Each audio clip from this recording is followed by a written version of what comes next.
Hola, buenas noches a todos. Estamos en el cuarto capítulo de Chile Despertó y estamos con un invitado muy especial para hablar varios temas, principalmente el TPP-11. Estamos con Assam Akram, profesor de Políticas Públicas de la Universidad Diego Portales y director de la sede chilena de la Universidad Wake Forest. Bueno, bienvenido, gracias por venir. Gracias por la invitación. Y cuéntanos un poco qué es lo que haces tú, si te puedes presentar también, aparte de esta presentación general. Claro, porque el currículum es amplio. Claro, sí, soy profe de política pública, entonces yo trabajo temas del modelo económico y cómo eso limita o facilita ciertas políticas sociales. Entonces la vida cotidiana de la gente está impactada de manera importante de las pensiones, de la salud, de los salarios. Todos esos temas que son temas económicos son resultados de ciertas decisiones políticas, ¿cierto? O sea, de las políticas públicas. Entonces yo doy clases de política pública en el sentido de cómo el Estado toma decisiones políticas que impactan la vida económica de la gente. Hago un poco de historia económica también, como del siglo XX, que al final es la misma cosa. Es como tenían políticas públicas distintas en otros momentos que nos ayuda a aprender del momento, ¿no? Entonces dice que si uno quiere entender el momento y ver la posibilidad de cambio, transformación social, hay que ver cómo se intentó hacer esos cambios en el pasado y cómo se han hecho esos cambios en otros países. Entonces yo de verdad trabajo en estos temas. Entonces para mí el estallido ha sido muy lindo porque normalmente yo doy clases de estas cosas a cabros que están obsesionados en el carrete de la noche o en la nota de fin de semestre, y ahora todo el mundo está interesado en estos temas que son temas netamente de mi trabajo cotidiano. Entonces yo por lo menos estoy súper contento. Tú trabajas más el tema latinoamericano, ¿no? De estas políticas públicas, de esto. Yo trabajo específicamente, yo me especialicé del doctorado en la economía chilena. Ya. Y las políticas públicas que se aplican en Chile, en mi opinión personal, son muy distintas que la mayoría de países en este continente. Pero después con la dictadura, o desde antes. Yo diría que desde siempre Chile ha sido, porque es un país chico, con un sistema político altamente institucionalizado, con partidos muy definidos, muy estables en el tiempo. No tiene el grado de, no sé, por ejemplo, Argentina tiene una serie de ideologías muy sui generis, muy particulares a Argentina, mientras que el lenguaje político en Chile es más universal. Uno desde Europa puede entender Chile con mucho más facilidad que entender, por ejemplo, Argentina o Bolivia. En ese sentido, yo, más que ver América Latina, veo Chile en el contexto de países ultra neoliberales, el mismo Reino Unido, Estados Unidos. Entonces, mis comparaciones son más OCDE en ese sentido. Bueno, tú has estado en las marchas. Hoy día estuvimos todas las marchas, no nos encontramos en el momento, pero yo estuve ahí googleándote un poco cuando veníamos y tú escribiste una columna sobre lo que estaba pasando en Ecuador. Sí. Justo un día antes del estallido social en Chile. ¿Hay algún símil entre ambas situaciones, entre ambas protestas? Yo diría que no. Es interesante que en los primeros días sí se parecían bastante, ¿cierto? Que en Ecuador lo que pasó fue típico, como es muy triste en América Latina que uno retorna constantemente a las mismas cosas. En Ecuador el gobierno respondió a un aumento en la deuda aceptando la ayuda internacional del Fondo Monetario Internacional, el FMI. ¿Y qué pide el FMI a cambio de prestarle dinero a un país? Políticas de austeridad, de reducir el gasto fiscal, el gasto social, y específicamente había insistido en una reducción en el subsidio a transporte. Entonces iba a subir mucho la benzina, el diésel, ese tipo de cosas, que implica en un país como Ecuador con un sistema de transporte muy poco desarrollado y con mucha población campesina que necesita el auto para llegar a un pueblo para vender su mercadería, su producto agrícola, generó una tremenda ola de protesta en contra. Pero fue una protesta con un gatillo muy específico, que es el tema de transporte, pero después se enfocó en el gobierno de turno y en el tema de toda esta ideología de ir reduciendo el gasto del Estado, pero muy enfocado en Lenín Moreno como presidente, y no iba mucho más allá. Ahora, es cierto que en el caso de Chile empezó también con el tema de 30 pesos del metro, y fue originalmente como una protesta enfocado en Piñera. Pero eso cambió, y lo que le dio profundidad a todo este estallido es una demanda contra el modelo. Y eso no es algo que digo yo, ¿ya? No, aunque se ha escuchado mucho en las consignas, en las marchas, en los lienzos y todos los demás, pero nada más menos que don Sebastián Piñera, no sé si han escuchado de él, pero parece que es presidente de Chile, dice. Aparentemente. Aparentemente. Y él dice, este problema no es de 30 pesos, es de 30 años, por ende no lo vamos a resolver en 30 días. Claro, grande Piñera, a veces dice cosas sensatas. Problema del gobierno anterior, esto es culpa del gobierno anterior. Pero no son de 30 años, 30 años es el comienzo de la transición democrática en Chile. No, el comentario es muy profundo. Lo que está reconociendo que acá no es un tema de que el metro es caro, aunque el metro es el segundo más caro de América Latina, pero el tema no es eso. El tema ni siquiera es que en este momento no están aumentando los salarios, que las pensiones son malas, sino que todo el modelo de hacer políticas públicas desde la transición democrática, porque hace 30 años fue precisamente la transición 1990, donde se implantó un estilo de hacer política y la gente se está rechazando eso, según Piñera. Entonces, como dicen los abogados, a confesión de partes, relevo pruebas. Yo creo que eso es mucho más allá de Ecuador, mucho más allá incluso de los chalecos amarillos en Francia, que fue otra protesta gatillado por temas de transporte, y fue un año de protestas bastante violentas, pero nunca logró este tema constituyente, este tema de queremos cambiar el modelo de forma profunda. Esto es algo único. En Chile están diciendo hay que cambiar el modelo. A mí, por el trabajo, como estuvimos hablando de ser profe de política pública y estar en ese debate, me toca mucho ir a espacios de debate con economistas que son casi todos de derecha o con empresarios. Y lo llamativo es que ahora están hablando en el lenguaje de el modelo.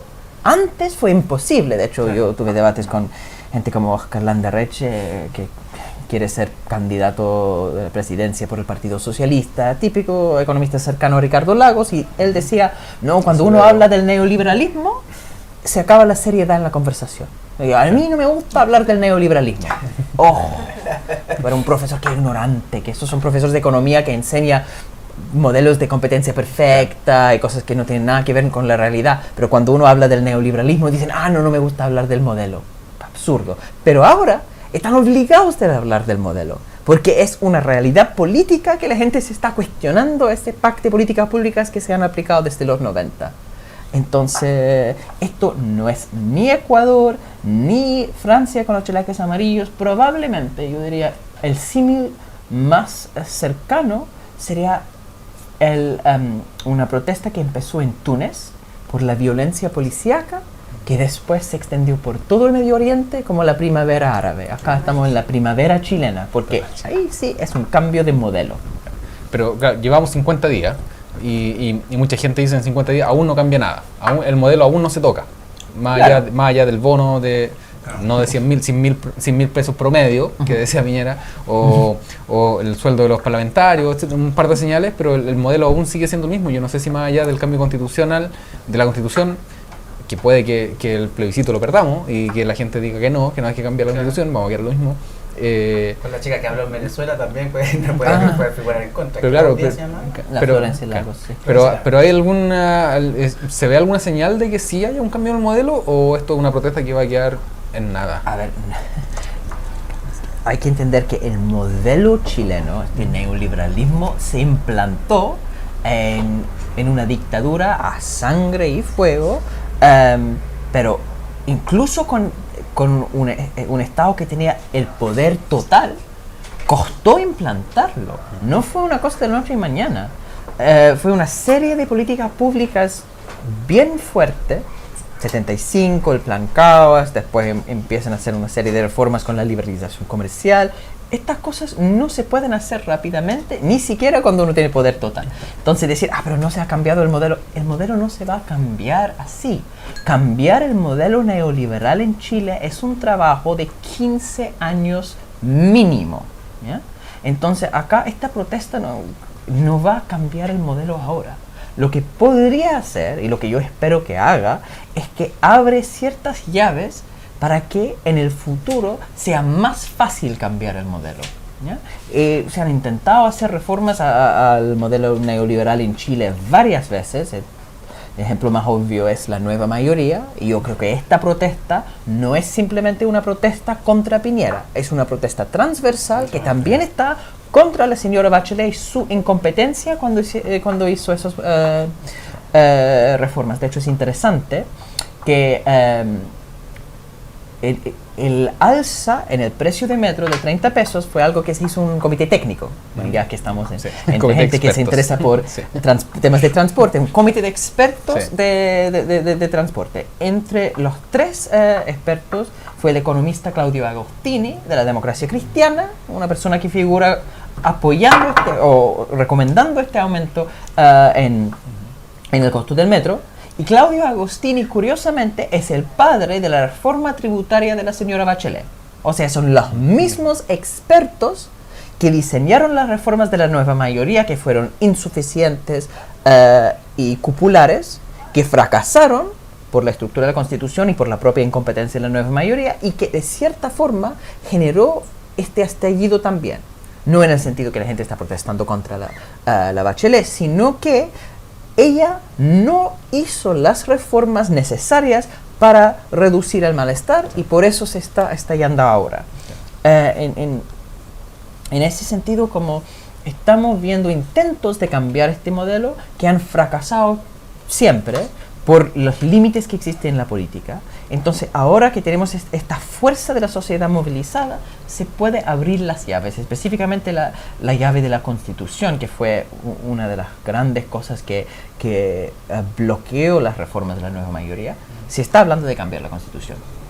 Cambiar la Constitución no cambia el modelo. Claro, pero genera democracia. Claro. Sí. Y democracia es una ruta para luego cambiar el modelo. Pues es la primera vez que la ciudadanía hiciera una constitución, que siempre, nunca la ha hecho desde las bases. Bueno, nunca en la historia chilena, es cierto. 1925 fue algo iniciado desde la base, digo, y creo yo, porque fue con el famoso ruido de sables 1924, cuando los soldados jóvenes, que al final están representando las clases populares, porque son los oficiales de rango más bajo, que están cercando el Congreso y golpeando las puertas con sus sables, presionando a la clase política para hacer una constitución. Entonces yo creo que en 1925 sí hubo una movilización, una fuerza para una nueva constitución, pero después se redactó, por supuesto, con una comisión de expertos que nombró Arturo Alessandri. Sin embargo, eso fue algo más democrático de lo que tenemos ahora, y lo que estamos viendo sí es algo profundo en términos del proceso constituyente desde las bases.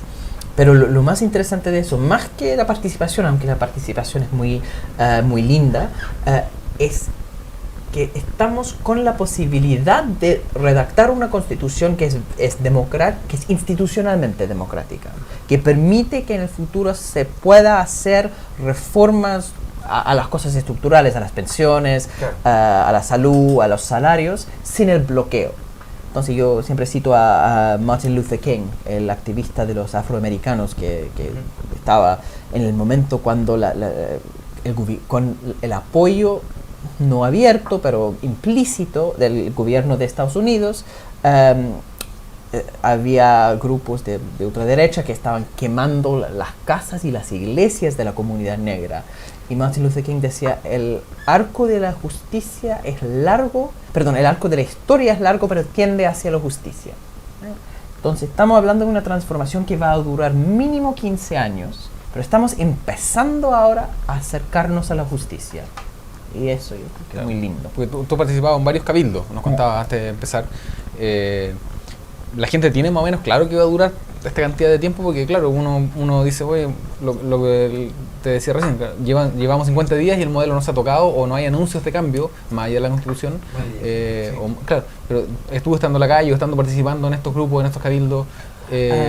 ¿Cómo se ve eso? Y disculpa, aparte también se ve la misma cuestión de la votación que fue hace unos días, fue antes de ayer, donde la ley de anticapucha, todo eso, ¿no? Que al final, o sea, yo creo que la gente lo ve, la calle lo ve así, como que se logra, pero estamos retrocediendo como en leyes, o sea, la misma cosa del TAC, por ejemplo, que no fue una demanda social, pero que les dan a ellos la facilidad. Entonces, yo creo que la gente está viendo como cada vez que lo están presionando más y puede explotar hasta mucho más. Yo creo que como que a eso me da como la idea de que el gobierno que está apostando mucho a eso, como una explosión mucha más masiva de la ciudadanía, con los comentarios que hacen, con las declaraciones que hacen, porque todos los días dicen una estupidez, es impresionante. Y no sé, de verdad, en la calle yo creo que la gente que está manifestándose, pienso así como que quiere los cambios mucho más rápido. Ahora estamos escuchando el caceroleo de aquí de los vecinos. Pero quizás los cabildos también ellos tienen claro quizás que va a durar un tiempo, no sé si tanto de 15 años. A ver, yo sin duda estoy de acuerdo contigo que este gobierno es experto en apagar incendio con benzina. Si hubiera estado gobernando la señora Bachelet, no habría pasado eso, en mi opinión. Porque al tiro ella habría congelado el cambio de precio del metro, después habría tirado un bono por transporte y habría hecho una cadena nacional y entendémonos, abracémonos como chilenos. Porque su trabajo es desactivar conflictos. Claro. Yo creo que Sebastián Piñera ha sido el mejor presidente desde la transición. Grande Piñera. Primera vez que gobernó Piñera tuvimos 2011, un tremendo avance en las políticas públicas en Chile, porque se entró el concepto de derechos sociales universales y se entró el concepto de no al lucro, gracias al hecho que Piñera siempre apaga incendios con benzina. Y otra vez estamos viendo lo mismo, que gracias a su capacidad única de ayudar a la movilización social. Sí, ojo, que yo creo que Piñera ha hecho más para la movilización social que cualquier dirigente o cualquier político de la supuesta izquierda. Como estamos viendo con la vergonzosa votación transversal apoyando la ley antisaqueo, y vamos a ver lo que pasa con la ley anti-encapuchado, pero horrible. ¿Quién ayuda? Piñera. En ese sentido, sí. Porque él genera ese tipo de conflicto. Ahora, cuando hablamos de cuánto tiempo va a durar eso, yo creo que la parte constitucional se tiene que ver, se tiene que resolver en un año máximo. ¿Ya? Sí. Va a haber resultados concretos. Cuando yo digo que va a ser una tarea de 15, 20 años, es 15, 20 años para superar el neoliberalismo. No es para esperar para los primeros efectos. El neoliberalismo se puede tumbar en partes, ¿ya? Entonces vamos a tener avances más concretos antes de simplemente no es simplemente esperar los 15 años. En ese sentido, ¿cuáles son los grandes fundamentales pilares del modelo neoliberal en Chile? Ya hablamos de las pensiones, ¿ya? No va a ser posible eliminar las AFP a corto plazo. Eso, por ejemplo, se tendría que esperar el próximo gobierno. Yo tengo fe y esperanza que en el próximo gobierno, si sigue esa movilización social... El próximo gobierno. Sí. Pero yo creo todos tienen ese interrogante, En porque 2 años más. sale... ¿Y quién llega? ¿Quién llega de verdad? Porque prácticamente la clase política en este momento es la que está siendo totalmente cuestionada y no se ve ningún representante, la gente no se siente identificada prácticamente con ningún partido político, que es como lo tradicional que tenemos, y se está dando el tema de los cabildos, que se está aprendiendo que el pueblo por fin se puede unir y puede tomar otras decisiones independientes de los políticos. Entonces esa es como la incertidumbre. ¿Qué es lo que viene después de este gobierno de Piñera? Si es que lo termina o si lo cumple también. Yo creo que vamos a tener, yo espero otra vez, en este mismo gobierno, una nueva constitución. Todas las encuestas indican un 85 hasta 79% de apoyo para una nueva constitución, ¿ya? Y una amplia mayoría dice que debe ser un cambio a través de una asamblea constituyente, 69-70%. Entonces, lo más probable es que en abril esa parte se gana. De hecho, la posición de los partidos de derecha ha sido apoyar la nueva constitución. ¿Quiénes van a ser los voceros del rechazo, del no? Están saliendo José Antonio Cast. La UDI, básicamente. No. La UDI está en una posición súper ambigua. Javier Macaya, Jaime Belolio, hay gente en la UDI más joven que ven eso como... Claro, la UDI progre. Exactamente. Pero en eso, si ni siquiera la UDI tiene la posición en contra de la nueva constitución porque la cosa es tan transversal y los únicos que van con esa línea dura, ultrona para decirlo así, es gente como José Antonio Cast. Yo creo que es razonable asumir que el plebiscito se va a ganar y vamos a tener una asamblea constituyente. Eso lo vamos a tener el próximo año. Eso es algo concreto, inmediato. Claro, después, ¿quiénes van a estar en esa asamblea constituyente? Es un tremendo problema. Eso yo creo que es como la línea roja mínima de todo esto. Uno espera que, porque lo que dice el acuerdo, creo que es un buen acuerdo porque hace ciertos avances, pero el acuerdo dice, para elegir representantes de la Asamblea Constituyente van a usar el mismo sistema electoral, ¿no es cierto?, que el Congreso. Ese sistema es distritos con varios representantes que se eligen por listas de arrastre. Ya, eso es mucho mejor que el binominal por lo menos, pero es proporcional a la lista. Claro. El problema es si uno es independiente, uno no tiene personas que está sumando a esto, es casi imposible salir. ¿Cuál es la propuesta para resolver eso? La lista de independientes. ¿Quiénes son estos independientes que van a hacer listas? Bueno, lo lindo de los cabildos es que todos los cabildos que se están haciendo, el último número que yo vi es 10.000 cabildos en todo Chile, 10.000 actas por lo menos, es que pueden juntarse todos los cabildos de un distrito para generar su propia lista. Y la lista cabildos para la Asamblea Constituyente podría ser una tremenda posibilidad para avanzar en la Asamblea. Gran problema, bueno, dos grandes problemas. Primero, lista de independientes es un tema que no se ha zanjado. Parece que es solamente la UDI que está bloqueando el tema. Qué raro eso, ¿no? Sí. No, es raro, porque no fue la UDI antes, fue la UDI, Renovación Nacional, la Democracia Cristiana, Evópoli. Evópoli son 3 personas. No, pero toda la UDI, toda Renovación Nacional, casi toda la Democracia Cristiana, la mitad del PPD, la mitad del Partido Socialista. Son todas personas que están bloqueando cambio en Chile. Clásico. Exactamente. Y ahora es solamente la UDI. La UDI está quedando solo. Acuérdense que el Partido Socialista es el partido del senador Camilo Escalona, que decía que tener la Asamblea Constituyente es fumar opio. Sí. No, que ahora que la UDI no tiene la ayuda de Escalona, es un avance. Pero están bloqueando la lista de independientes y eso es muy preocupante porque tenemos que ver si eso se puede superar. La otra cosa es, bueno, tenemos esta posibilidad, ojalá si lo aceptan en la ley, de tener listas de independientes. Pero ¿con qué cara uno va a la gente y dice, por favor, que participen en este nuevo sistema que se está generando? ¿Pero quiénes inventaron eso? Los políticos, los mismos políticos que votaron transversalmente con la ley anti-saqueo. Es difícil. Claro. Es que todavía no me explico el grado de estupidez de lo que hicieron ahí. Es que es una muy mala lectura política, una cuestión... Pero ¿habrá sido un error, como confesaron, de que se equivocaron? ¿O estaba planificado? ¿O fue el trato? Frente Amplio. Claro, No. Que Frente Amplio haya votado. Eso es... Ya, en toda la historia hay siempre dos opciones, ¿ya? Sobre todo con la izquierda. O es una conspiración o es estupidez. Y la historia demuestra, en casi 99% de los casos, es estupidez. Sí, es una situación donde falta una mea culpa profunda. ¿Faltan líderes políticos en ese sentido? Temo que sí, que el Frente Amplio en este momento de verdad no está cumpliendo con su... Porque la tesis original, no es solo del Frente Amplio, pero el Frente Amplio la hizo muy propia, la tesis de que el movimiento social se tiene que acercarse, la política tiene que acercarse al movimiento social, tiene que haber algún tipo de fusión.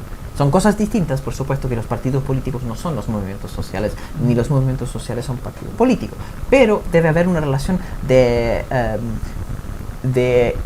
enriquecimiento mutuo, de conversación cívica, de no cerrar, controlar, coaptar, sino de verdad de escuchar y tratar de canalizar las demandas de la calle en política pública.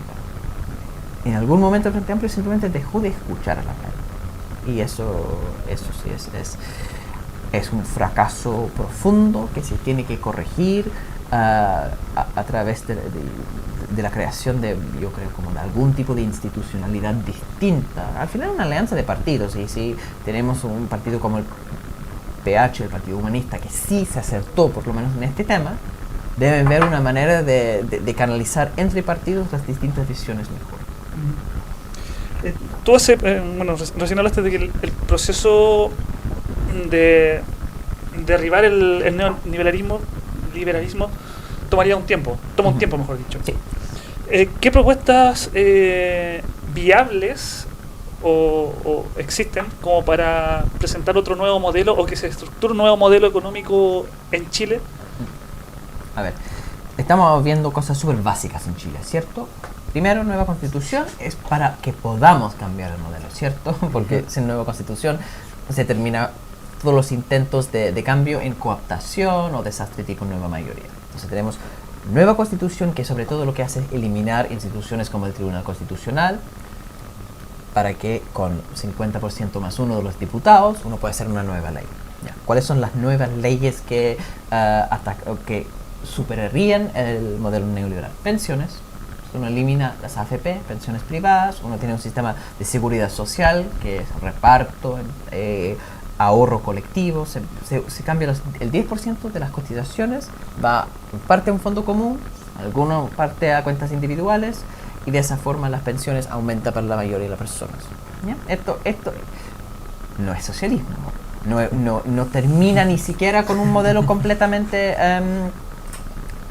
neoliberalizado en muchos aspectos, pero algo básico vuelve al dominio de lo público, se mejora la calidad de las pensiones. De forma similar, las ISAPRES son un tremendo problema, donde hay que hacer un seguro único, donde las cotizaciones del 7% de la salud, ¿cierto?, va a un fondo común.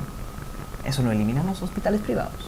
No es que se cambie estructuralmente toda la provisión privada, solamente que la gente ahora puede acceder a esos hospitales privados a través de un seguro donde todos están compartiendo y después los ricos van a pagar aparte. Hace más caro para ellos, por supuesto, porque no pueden usar la parte que va para la salud de todas las personas para subsidiar su propio hospital, uso de hospital privado.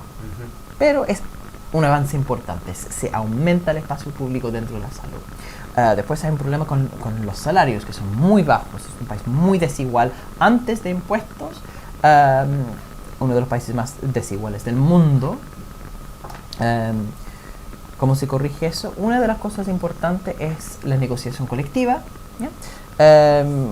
Los sindicatos en Chile son muy débiles, un 7% de cobertura de los contratos colectivos. ¿Ya? En otros países también los sindicatos son débiles, pero la ley lo que hace es que extiende las negociaciones que hacen los sindicatos a todos los que no están en sindicatos. Ese es el punto de la negociación ramal o negociación por sector. ¿Ya? Esto que tiene Francia, Alemania, como algo típicamente OCDE, si se hace, también aumenta de forma importante los salarios, hace el país mucho más igualitario. Eso junto con una reforma de de tributario que aumenta lo que paga el 1% más rico. Entonces tenemos pensiones, salud, reforma laboral y una reforma de tributario. ¿Ya? Con esos 4 reformas, ¿qué es lo que uno tiene? Eso no cambia, si quieren, como otro tipo de economía. Eso es una economía capitalista, de mercado, y todos los demás, pero deja de ser neoliberal en parte importante porque ahora el Estado está garantizando derechos sociales universales. ¿Deja de ser subsidiaria? El Estado deja de ser subsidiario. Sí. Y en cuanto al tema de los sindicatos, bueno, aquí en Chile habían grandes sindicatos antes de la dictadura y la cultura, por lo menos la que crecí yo respecto a mirar los sindicatos, es siempre que se aprovecha como esa cuota de poder que tiene el dirigente sindicato y no como algo que después viene a ver que en Alemania, por ejemplo, la gente del sindicato participa en el directorio de la empresa porque aporta, es parte, la fuerza laboral es parte tanto como la fuerza, la parte capital o dueño de empresa, y todos trabajan para la empresa. Sí, yo hice un ejercicio un poco triste de comparar la reforma laboral de la Michelle Bachelet con la reforma laboral inicial que propuso la dictadura. Y curiosamente la reforma de la dictadura fue más a la izquierda, entre comillas, que la reforma que propuso la nueva mayoría con el Partido Comunista dentro. El tema que mencionas de que los sindicatos solamente negocian salarios, es el corazón del código laboral actual de José Piñera. La idea de que un sindicato es parte del directorio de la empresa, que es del modelo social alemán, del modelo social en Japón también, que son stakeholders, que al final los trabajadores van a estar con la empresa por mucho tiempo, se espera, y su vida y su éxito personal está vinculado con la vida y el éxito general de la empresa. Por eso los trabajadores tienen este interés y están sentados en los directorios. De hecho, muchas veces cuando las empresas tienen problemas económicos, o sea que su producto no se está vendiendo, tienen que hacer inversión para mejorar la tecnología, hacer más atractivo el producto que están vendiendo, los mismos trabajadores aceptan menores aumentos en salario, entendiendo que los gerentes también aceptan menores aumentos en salario y hay una transparencia acerca de cuál es la situación real de la empresa. Acá no, acá hay un conflicto entre el trabajador y el gerente, porque no hay este tipo de complicidad, no hay ese tipo de negociación, ¿ya? Cambiar eso implicaría cambiar toda la estructura del código laboral, ¿ya? Y eso los sindicatos en Chile nunca han sido parte de negociaciones de ese tipo, pero no es simplemente por la cultura sindical, es por la política pública, es por la institucionalidad que gobierna las negociaciones colectivas en Chile. Eso se puede cambiar cambiando el código laboral. Cambiando el código no va a crear un movimiento sindical fuerte inmediatamente. De hecho, todo eso es para llevar a fosa cero en términos de la posibilidad de fortalecer sindicatos en el futuro. Pero lo que hace la ley cuando negociación ramal es que incluso si son solamente 7% los que tienen sindicatos, los logros se extienden a todos. Y de esa forma después van fortaleciéndose. Entonces el Estado puede hacer esas cosas. Esperemos que así sea en un futuro cercano. Eso. Nueva constitución y después este gobierno, nueva constitución, próximo gobierno podría eliminar las AFP, gobierno subsiguiente podría hacer una reforma laboral. Son etapas que van. Eso es cuando yo hablo de superación del neoliberalismo, hablo de cosas así. Ahora, yo trabajé en la campaña de Beatriz Sánchez, tuvimos un proceso programático participativo donde todas las cosas que estoy mencionando de hecho son demandas que están en el programa que nosotros compilamos, que nosotros como redactamos en base de lo que quería la gente. Son demandas históricas del pueblo chileno. Ojo, no digo de la izquierda, porque caso, por supuesto, de cobre, por ejemplo, se hizo la nacionalización del cobre con los votos de derecha en el Congreso. Reforma agraria, sí, se empezó con un gobierno de Jorge Alessandri, gobierno de derecha. O sea, son transversales del pueblo, y si uno mira las encuestas, toda la gente, incluyendo votantes de derecha, tienden a querer un Estado no subsidiario. Son la clase política universal, independiente de posición partidaria, que no quiere un Estado más grande. ¿Y qué pasó? ¿Por qué Bea Sánchez no ganó? Si se recoge todas las demandas sociales que ahora estallaron, pero como que venían en el camino, pero salió tercera. O sea, yo voté por Bea Sánchez. Me declaraba un fan de Frente Amplio, pero... ¿Qué pasó? Me declaraba. Sí. ¿Pero qué pasó? ¿Por qué no? Claro, antes de la elección de Sánchez sacó 1 millón de votos, o sea, 1 millón de personas fue a votar por no más FP y aún así los votos no estaban. A ver, esto lo dice un poco la derecha cuando dice que hay una contradicción entre el estallido y el hecho que hace 24 meses ganó Piñera de forma aplastante. Claro. Aplastante. Sobre comillas. Sí, eso es lo que dicen. Entonces, ¿qué pasa? Piñera gana con un porcentaje de la población en edad de votar más bajo que cualquier otro presidente en la historia de... Incluso que Allende. Incluso que Incluso que Allende. Ah, sí, eso es otra cosa. Sí, Allende tenía más votos en porcentaje que incluso Jorge Alessandri. No, la votación pero era otro sistema, Sí, entonces no, no sí, se puede sí, comparar, sí, pero sí. no, de ninguna forma la votación de 1970 fue inusual. Típico de esos sistemas que no tienen como dos rondas, dos vueltas. Ahora, en el caso de Piñera es la votación más baja desde 1990, va en caída libre esa votación. Entonces, ¿por qué gana Piñera? Piñera gana por descarte. Eso es un fenómeno que vemos mucho en países neoliberales. Por ejemplo, en el Reino Unido, en Estados Unidos, vimos que lo que hizo la centroizquierda, ¿no?, la concertación británica en Tony Blair, fue abandonar su visión de fortalecer el Estado y hacer un maridaje con el neoliberalismo. Entonces, ¿qué hace la gente cuando votan por esos grupos y después reciben, como yo aprendí a decir, dedo en el ojo? ¿Cuál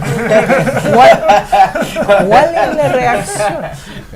Obviamente, dejan de votar y se nota un aumento importante en la abstención, y esa abstención tiene un sesgo de clase. O sea, los más ricos siguen votando. Claro. Cae, pero menos. Asegura su estatus. Sí, porque para los más ricos al final votan por la derecha hace lo que ellos quieren. Entonces, es buen negocio votar. Sí. Para la gente de clase se social. mantienen un poco la historia, son los mismos que votan, la misma cantidad. Exactamente. Sí, Claro. Mientras que en el caso de la izquierda baja, porque no es buen negocio votar, porque esos tipos hacen lo que quiere la derecha. Claro. Entonces, El tema es que la gente va a la calle, pero no va a votar, ¿no? sí, y entonces en el caso de Beyer Sánchez lo que vemos bien es como impresionante, como una organización que se fundó el mismo año de la elección casi logra como falta muy poco. ¿Y qué pasó en la segunda vuelta? Si uno mira los números y si el análisis, hay un muy importante abstención. Se confunde porque se hizo con voto voluntario, entonces se ve como una confusión donde Piñera saca más votos, ¿ya? Entonces uno dice, ¿qué pasó? Que Piñera es muy popular. Es que es cierto que Piñera sacó muchos nuevos votos porque él dio mucha energía a la base de derecha con ese lenguaje de Chilezuela. ¿Qué pasó con la izquierda? Okay. Como estamos viviendo ahora. Sí. Me acordé de literalmente. Francia Suela. Pero lo curioso de todo esto es que la gente si uno suma, en primera vuelta gana la centroizquierda, ¿cierto? Si uno suma a Beatriz Sánchez y Quié, tiene más. Eso se pensó en la segunda vuelta que iba a pasar. No, pero evidentemente no iba a pasar. Porque la gente que votó a Beatriz Sánchez se fue a la casa. Sí. En gran parte no pudo traspasar los votos por buena razón. Yo no en ninguna forma habría votado por Alejandro Guille, un gran defensor del TPP-11, entre otras cosas. No, esa gente, y mentiroso, como todos estos políticos que decían que estaba en contra, después decía, no, yo he descubierto que hay otra forma de resolver los problemas del TPP-11. Comentario más estúpido de un político este año, impresionante. Y claro, ahora está diciendo, no, ahora me di cuenta que era un error. ¿Cuántas veces le dijimos que era un error? No, él hacía campaña a favor del TPP-11. Son dos periodistas los dos, Beatriz Sánchez tiene también y... Sí, porque es el mundo de la comunicación. Sí, ahora, ahí, ¿no? Y el análisis mío es que si uno analiza Piñera, ganó por descarte, porque no se logró consolidar una alternativa. El menos peor. Un rechazo. El menos malo. El menos malo, exactamente. En una situación donde ni siquiera es el menos malo, es, es que su gente lo quería y no había otra opción. Entonces el tema es que no es que él es popular, sino que el otro es malo. Más malo que no es más malo que Piñera, es que yo no quiero Piñera, pero tampoco lo quiero el otro, entonces no tengo opción. Yo simplemente estoy sin una alternativa. Es casi sistema. Como diablo conocido que diablo por conocer. Sí, bueno. Un poco así, bueno, Y no dudo que con un gobierno de Guillermo. Guillermo. Qué raro ese ejemplo, Bueno, ese dicho para Piñera, ¿no? Bueno, Guillermo dijo que este estallido no hubiese pasado si no hubiera estado gobernando. No, Bachelet sí, él no. Otro inepto. No sé. Oye, mira, viendo un tema ya como para ir hablando el tema del neoliberalismo y pasar a lo siguiente. A lo que nos convoca. A lo que nos convoca. Yo he estado siguiendo un poquito la historia de Manfred Magniff. Desde hace un tiempo, años, una vez le escuché de un modelo económico basado en la energía, el gasto energético. Bueno, yo voté por Manfred Magniff. En su época, sí. Fue candidato a presidente. Espérate, el carnet se te cayó. Me cayó el carnet. Pasó el tercer piso. Y de ahí me llamó poderosamente la atención de ese enfoque que tiene de la economía, basado más en la energía, en el recurso, más que en la moneda como es hoy en día. Y en uno de sus últimos de sus libros, él propone 5 postulados que vendrían a como de humanizar un poco más la economía moderna, en donde la economía parte diciendo que la economía está para servir a las personas y no las personas servir para la economía, en donde el desarrollo tiene que ver con personas y no con objetos, en donde el crecimiento no es lo mismo que el desarrollo, y el desarrollo no precisa necesariamente de crecimiento. Y últimos 2. Ninguna economía es posible al margen de los servicios que prestan los ecosistemas. Y la economía es un subsistema de un sistema mayor finito, que es la biosfera. En consecuencia, el crecimiento permanente es imposible. Como un pensamiento distinto de economía a la que nosotros tenemos en Chile, que es totalmente extractivista, totalmente en desmedro de las personas. Sí. A ver, es importante entender que Chile es parte de un sistema global del capitalismo que genera un metrópolis, un centro de poder. Podría hablar de la Casa Blanca, que, como dijo una de las mejores frases de la Bachelet, no la rescato mucho, pero dijo en algún momento: la razón por la cual Estados Unidos no tiene golpe de Estado es porque es el único país en Latinoamérica que no tiene una embajada de Estados Unidos. Alguien dijo también eso, otro presidente también. Sí, está. O sea, está diciendo que Chile copió. Sí, Pues, siempre leía la frase. Pero suena bonito. Sí, es como Peñalita. Todo está probado. Y cuando uno toma en cuenta que igual el mundo es súper polarizado, y en términos económicos hay una concentración de riqueza y de ingresos que se siguen generando, sobre todo en Estados Unidos y Europa, la necesidad de limitar el crecimiento, yo creo que es importante para los países ya desarrollados. Y se hizo un cálculo, no me acuerdo exactamente cuándo, 2000 yo creo, que Estados Unidos podría volver a tener el ingreso per cápita que tenían en 1960. Estados Unidos no fue un país pobre en 1960, ¿ya? Pero podría volver a ese ingreso trabajando 2 días de la semana. Jornada laboral 2 días. Pero el sistema no está diseñado de esa manera, es muy complicado porque al final es un sistema competitivo que todas las empresas lo que buscan es maximizar la producción, entonces hacer eso sería muy difícil. Ahora, cuando uno llega a un nivel de riqueza como Estados Unidos, ya, se entiende que se tiene que hacer algo para medir de otra manera el desarrollo de la economía. En el caso de economías que están que tienen brechas muy grandes con Estados Unidos, con Europa, como Chile, la necesidad de crecer y crecer rápidamente para acortar esas brechas es muy importante. Puedo hablar, no sé, los ejemplos de hipercrecimiento más importantes, como el ejemplo chino. China está sacando 250, 300 millones de personas de la pobreza. Esa transformación social es muy importante. Ahora uno puede criticar un montón de cosas del modelo chino, pero si no hubieran logrado ese crecimiento, estarían en la miseria, el hambre total, ¿ya? Entonces millones en miseria más que millones han salido de la pobreza. Exactamente. Entonces yo diría que el crecimiento es importante pero no es la misma cosa que el desarrollo. En eso estoy de acuerdo con Manfred Magneff. El problema es que cuando dice que se puede tener desarrollo sin crecimiento, eso es cierto para países como Estados Unidos. No es tan cierto para Chile. Chile, para tener desarrollo, primero tiene que crecer, porque acá hay un problema en la economía extractivista, ya que 70% es, 60-70% cobre, después son recursos naturales levemente procesados, lo que Chile exporta, ¿cierto? Solo piedras, básicamente. Sí, piedras y madera, salmón, sí. madera, vino. Vino. Vino es mejor que piedra, pero en mi experiencia. Sí.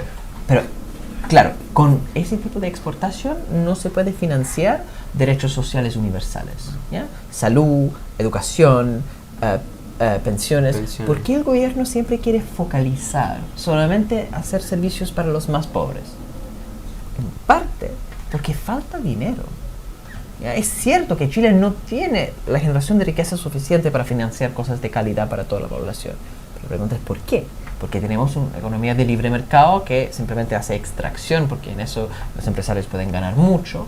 Tratar de hacer algo de alta tecnología, rápidamente. Porque cosas de alta tecnología podrían ganar mucho también, pero es mucho más difícil en un largo plazo. Y si no hay un Estado que está empujando a esos empresarios para hacer ese tipo de actividad, nunca avanza. Entonces, en el caso de Chile, creo que lo importante es conseguir un tipo de crecimiento distinto, que implica diversificar la economía, tener cosas de alta tecnología, y con eso, eso sí implica crecimiento, uno tiene la base para luego tener derechos sociales. Pero eso es con el Estado metido de lleno en la economía, Sí, por supuesto. empujando a los empresarios, dando como la pauta de cómo tiene que ser. Y eso es un cambio constitucional. Y eso es un cambio constitucional y caemos de nuevo en el mismo. El cambio constitucional es necesario para en parte para eliminar los bloqueos. En este momento, si el Estado quiere crear una empresa, hay que hacer una ley. Es un poco más difícil. Pero en este momento, el problema real constitucional, es que no es que la Constitución dice Chile es un país neoliberal. La palabra neoliberal no está en la Constitución, ni la palabra subsidiario. ¿Ya? Entonces dice que la Constitución impone la subsidiariedad. No está ni siquiera la palabra subsidiario en la Constitución. El tema con la Constitución es que tiene una serie de bloqueos como contra la democracia. Entonces, si uno quiere hacer un proyecto de ley para cualquier cosa, es muy difícil hacerlo por estos bloqueos que son el Tribunal Constitucional. Para los dos lados. Exactamente. Esta Constitución, si tuviéramos una economía más estatista, más planificada, funcionaría para mantener la economía planificada. Es simplemente un freno. El contenido es simplemente lo que hicieron antes de crear el freno. ¿Ya? Entonces, el problema es que hay que eliminar el freno, pero después de eliminar el freno, uno... para cambiar el rol del Estado en la economía implica una serie de leyes distintas, y ahí entramos. No lo puse en la lista porque de hecho es una cosa que se tiene que hacer en paralelo a pensiones, salud, laboral y tributario. Todo estructural. Ya, todas esas cuestiones no son estructurales, son estructurales sociales. La agenda productiva, yo trabajo mucho más en agenda productiva, pero no es el tema que más le interesa en general a la gente. Es esencial para tratar de generar la riqueza para financiar las cosas sociales. Ahora, única forma de hacer eso es que si un futuro gobierno que está haciendo de esas leyes logra llegar a un acuerdo con los empresarios para aumentar sus niveles de inversión. Los inversionistas en Chile son ultra ideológicos, muy politizados, y yo creo que va a ser muy difícil. Son los mismos que vienen décadas y décadas de la historia de Chile. Son las familias. Son los que se han mantenido por todo este tiempo. Sí, y no van a estar muy contentos con tanto cambio. Claro. Y ahora yo soy de dos puntos. Primero, como pasó con el estallido, aceptan cosas cuando tienen miedo. Entonces, hay que ver Hay que pasarle el miedo y que lo tengan permanentemente. Hay que ir a hacer las protestas allá. Todo el rato. O sea, bueno, en eso hay que reconocer, ya que estamos en programa de bicicleta, que probablemente la cosa más linda de la protesta en San Damián, que igual es súper lejos. Yo he ido en bici para San Damián. Yo trabajo por allá los fines de semana y es lejos. Sí, es objetivamente lejos. Eso de hecho cansa más que subir el cerro. Y lo chistoso fue que después de yo bajé ese día lunes en la mañana, después de que fuera en el domingo, y fue como más rejas de las que había normalmente. ¿Verdad? Ahora todos nos ven como no te... Claro, dicen que ahora sí son los que están organizando todo, que van más rápidamente, después organizan. No, y que estamos financiados.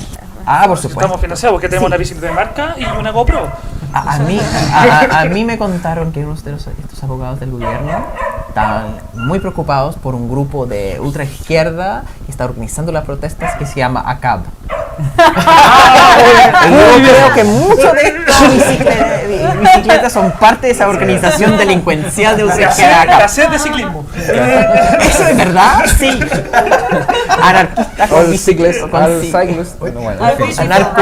Anarcociclista. El tema de fondo, disculpa. Al fin, el tema de fondo. Sí. Perdón. Está todo el tema con que sale que ahora ya están quebrando empresas, ya estamos más cesante. La cesantía.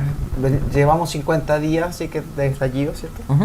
Y de verdad eso habla de qué? Que era tan precaria estaba toda la economía de todas las empresas, de todas las pymes, de todas las cosas que existían para llegar en este poco tiempo a ver tantos quiebres, tantas cesantías. Un dato que escuché hoy día es que supuestamente en la misma fecha, el año pasado, el mismo mes, eran como 40.000 cesantes y en este mes del estallido 65.000 cesantes. Claro, cobrando seguro. Cobrando seguro. Sí, están despidiendo gente porque hay un problema económico mayor. Y eso no es que la economía es frágil, es que está pasando algo que es muy complejo. ¿Con estallido? Sí. ¿O sin estallido? No, con el estallido. No, a ver, la prensa habla mucho de saqueos. ¿Ya? Porque es un negocio, además supongo que son amigos de los mismos concejales de UIR que están organizando los saqueos. Muestren lo que sí. Es el tema que tienen que imponer. Pero el tema, sobre todo para la inversión extranjera, por ejemplo, no es el saqueo. El costo real de cuando queman un negocio es relativamente bajo. El problema es la incertidumbre. ¿Ya? Lo que pasa es que yo no sé si van a quemar ese local, ¿ya? O los demás locales. Puede ser que no lo hagan, pero hay una posibilidad. Entonces, si existe esa posibilidad, no voy a invertir, voy a buscar otro espacio donde no lo van a hacer. Entonces, el freno a la inversión, avance de las empresas, tiene que ver en parte con la incertidumbre, ¿ya? Esto mucho más que el tema de la violencia, los saqueos específicamente, está generando un problema, ¿ya? Además, justo de hecho cuando explotó el estallido, yo no estuve en Santiago. Qué pena. No, era interesante porque yo estuve en Talca y volví en la noche, entonces yo tuve que caminar porque el bus no pudo entrar, entonces desde ese, fue muy interesante, como bajé antes de Estación Central porque no pudo entrar las rejas, y caminé, no era tan terrible, poco después de las rejas. Sí, pero camino. Desde ahí a mi casa que está al otro lado, entonces ahí se había una llena. Era muy lindo, como la calle estaba llena, era súper social. Si se puede hacer vida social en la fila del consultorio, se puede hacer vida social en la barricada. Yo me quedé sacando fotos de la barricada, como hablando con la gente, súper lindo el proceso así. Pero yo estuve antes en Talca por un tema de las 40 horas. No es que tanto ese debate así de limitar la jornada laboral. Yo soy de los economistas que cree entre los que creen que al reducir la jornada laboral a 40 horas no tiene un efecto en la economía, en el empleo y los demás. Pero una jornada laboral de 20 horas sí tiene ese efecto. Y lo que han hecho es con esta incertidumbre que están cerrando las empresas súper temprano. Eso tiene un costo real. Si están despidiendo gente es porque no están generando las ventas necesarias. La gente está gastando menos por toda la crisis de la incertidumbre, además se están cerrando las empresas, entonces se está produciendo menos, eso tiene un efecto así en cadena donde es complicado para las empresas y entonces empiezan a despedir a gente. Eso es una crisis y por eso el gobierno quiere hacer esta tremenda reactivación, $5.000 millones y todos los demás, endeudando el país. Se pusieron populistas, me preocupa eso, porque está bien que quieren gastar más. Piñera siempre ha sido populista. Sí, pero normalmente no ha sido bueno, pero estoy pensando, el primer gobierno también, cuando empezó, el país estaba en crédito y endeudó el país de forma importante la primera vez también. O sea, es malo endeudar, sí, porque endeudar es como es como dar un paracetamol. Está bien, si te duele la cabeza, toma un paracetamol, está bien, pero uno tiene una cierta cantidad de paracetamoles, ¿ya? Y tiene que descubrir, pero ¿por qué tienes dolor de cabeza? Si es una cuestión como si tienes alguna enfermedad más seria, claro, tiene que tratar esa enfermedad. Y mientras tanto puedes usar la paracetamol para ver el tema, pero tienes como 10 paracetamol. Úsalo si quieres, pero tiene que primero saber cuál es el problema real de fondo. No puedes simplemente tratar la síntoma, porque no me interesa ir al médico. Me duele la cabeza, la cabeza, no voy a ir al médico, voy a seguir usando paracetamol y uso los 10, no tengo más. Y en ese momento descubro que tengo tumor. Opción. Uno tiene que ver el problema estructural de esta economía y no lo están haciendo. Entonces hay un problema ahí grave donde en este momento, por el corto plazo, se están despidiendo gente. El gobierno puede reactivar y resolver este problema inyectando dinero, aumentando demandas, empleando más gente, si compran más cosas, las empresas van a reaccionar. Pero solamente pueden hacer eso si la incertidumbre política y social baja. Pero eso no va a pero no cree eso que de repente, a mí me pasa por lo menos, lo pienso yo, cuando la incertidumbre no la está dando el gobierno, o sea, no está dando cuando dice vamos a comprar ahora material sonido para los manifestantes. Para enero vamos a tener 2 guanacos más, 5 zorrillos más y no sé cuántas cosas más. O sea, no está dando incertidumbre. Bueno, vamos a tener que seguir en la calle hasta enero. Yo quería salir de vacaciones, no. Gracias a que el carabinero me dijo que no, chicos, ustedes no salen de vacaciones, ustedes van a tener que seguir protestando de aquí hasta enero. Porque esa es la señal que yo veo. Sí. Cuando el gobierno te está diciendo que va a poner más represión, que va a sacar 2.500 tipos de policía o de la PDI, que no va a sacar. Sin preparación. Claro, ¿cachai? Sin preparación, lo van a hacer entrar antes, ¿cierto? No te está dando, ellos nos están dando la visión de que hay más inseguridad. Eso se llama apagar incendio con benzina. Están haciendo exactamente lo mismo.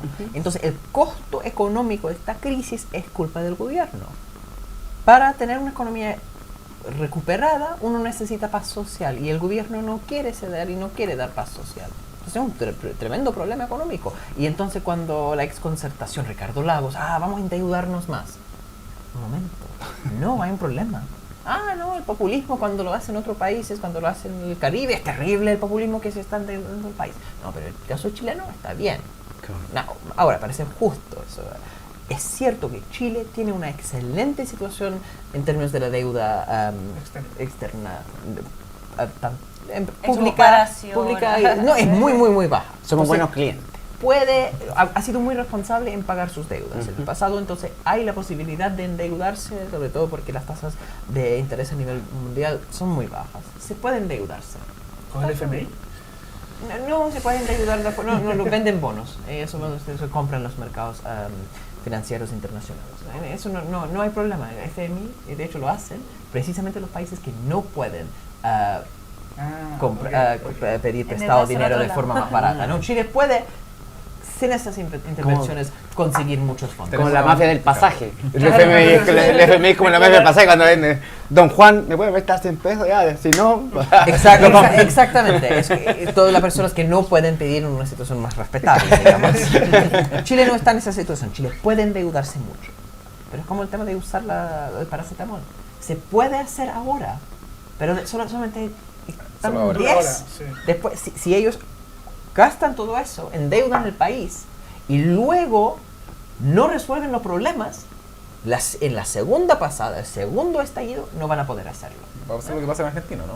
Que se quedan, sí, que se Argentina tiene una historia de eso. No lo resolvieron en el momento, entonces termina. Decían que no puede pagar, no va a poder pagarlo nunca. El caso argentino es muy distinto en ese sentido porque son siglos de eso. En el caso chileno, Ricardo Lagos con su infinita confianza y su gran dedo. Sus amigos como Oscar Anderrech dicen, no hay que preocuparse, podemos endeudarnos, ya. Pero ellos confían al final porque son clase política, confía en la responsabilidad de este gobierno de tomar decisiones a largo plazo, de ver los temas como tributarios, ver los problemas de descontento social, para que además reactiva y desactive el conflicto. Eso no va a pasar si no están dispuestos a ceder en el tema de la paz social.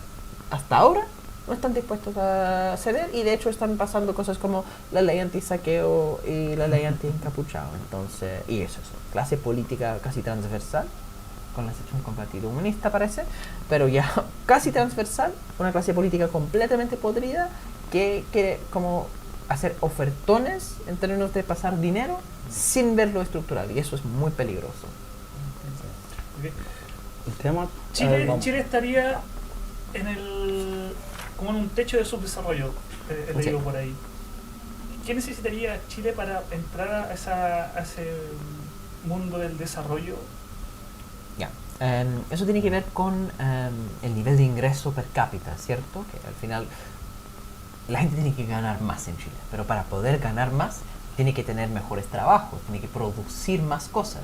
El problema es que uno mira las exportaciones de Chile, lo que Chile vende para afuera, y otra vez son recursos naturales levemente procesados. Piedra. Sí, una vino. piedra más vino. Suena como invitación de una fiesta. After piedra y vino. Fiesta capucha, sí. Piedra y vino. El tema es que Chile sí logró cierta transición importante en los 80 y los 90. Fue desde un país de ingresos medio bajos a un país de ingresos medio altos, pero sigue siendo un país de ingresos medios, ¿ya? Para pasar al próximo nivel a ser un país desarrollado de ingresos altos tipo OCDE que ellos quieren ser y que es importante para poder tener derechos sociales universales como tienen, no sé, los alemanes o los franceses. Ya, para hacer el siguiente paso, no es suficiente simplemente vender más cosas a más países. Eso es lo que se logró en la transición en los 80.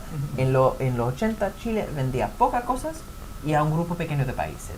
Con todos los tratados que firmaron, aumentaron la cantidad de países a los cuales venden cosas y aumentaron la cantidad de cosas. Sin embargo, si uno analiza el tipo de cosas que vende, su complejidad tecnológica, ¿ya? Su sofisticación, es muy baja, tomando en cuenta el nivel de ingreso que tiene Chile.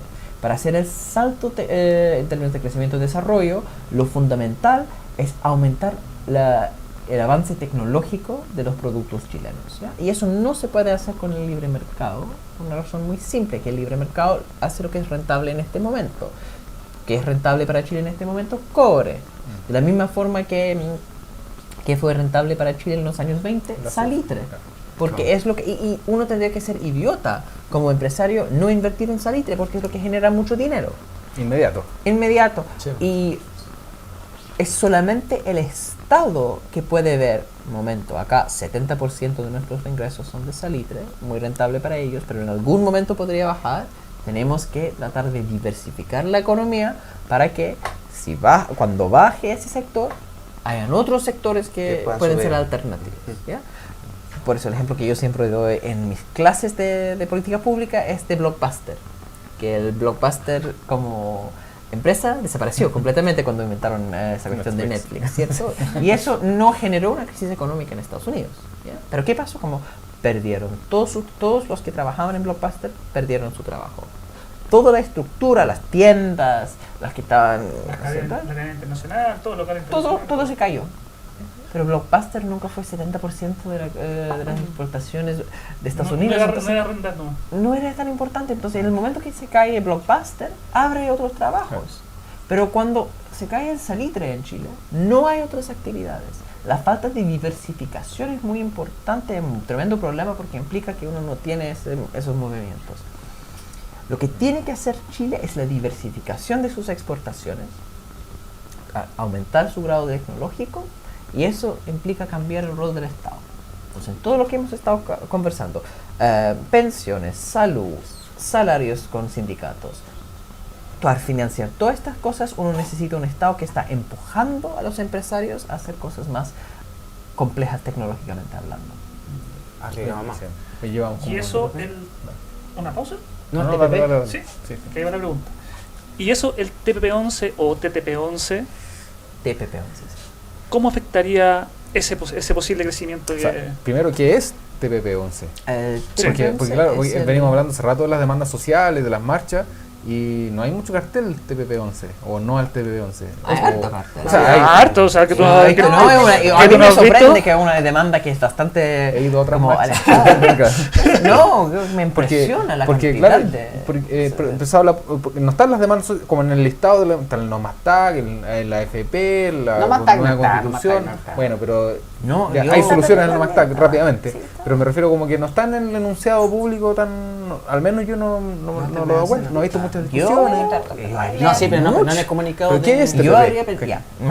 Yo creo que ¿Qué es mucho. TPP? Ya, el TPP-11 es el Tratado Transpacífico, que es un acuerdo plurilateral que tiene todos los países de Asia-Pacífico, que es un tratado de libre comercio en parte, bajan los aranceles para poder vender productos a esos países y también genera un sistema de arbitraje donde un inversionista de esos países podría demandar a Chile en caso de que Chile hace algo que afecta a su inversión.